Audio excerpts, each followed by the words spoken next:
อยู่แบบพอเพียงหูจักใส่ท่าแห้งของตนเองตามแนวทางของภาครัฐ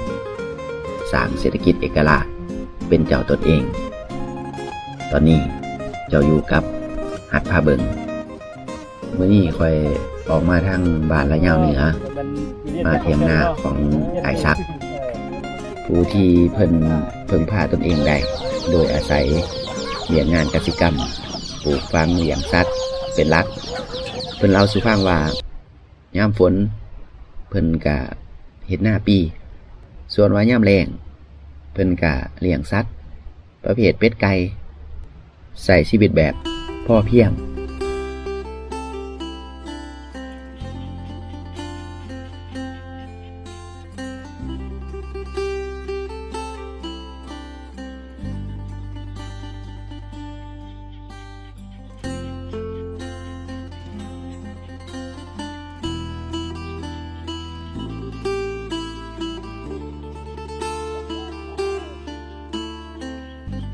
เพื่อนั้นสิเกลือไก่คือเป็ดเกลือไก่ผสมกับอันนั้น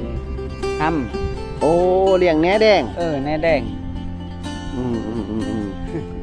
ถือว่าเฮาพอได้ประหยัดอันนั้น ประหยัดอันนั้นที่ห้ำสั่งผสมกับที่ห้ำนะประหยัดขึ้นรายจ่ายถึงแต่หัวอาหารบ่ไหว้เรื่องอันนี้นะ โอ้ธรรมศาสตร์เนาะ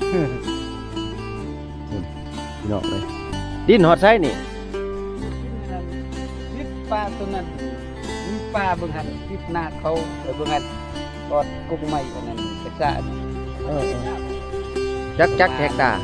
อันนั้นหน้านี่3 เฮกตาร์มีดินส่วน2 เฮกตาร์เป็น5 เฮกตาร์ เป็น5 เฮกตาร์ดินสวนต่างหากแม่นบ่พี่น้องเด้อบรรยากาศเฮือนสวนนี่ก็ยังให้เบิ่งให้ดีก็คือเฮือนเพิ่นนี่เป็นเฮือนแบบสมัยก่อนนี่มีประตูทั้งข้างอยู่ได้นี่โอ้ได้ก่อนเขาเลิศเลยนี่ กำลังกินข้าว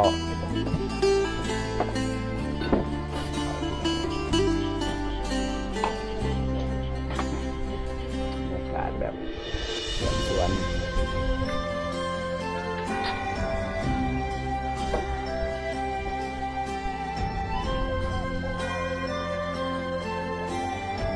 ข้อยคิดว่า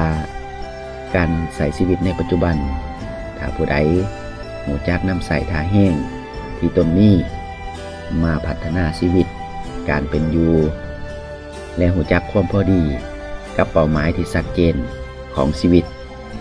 ครอบครัวนั้นก็จะกลายเป็นครอบครัวที่มีความสุขในแบบของตนเอง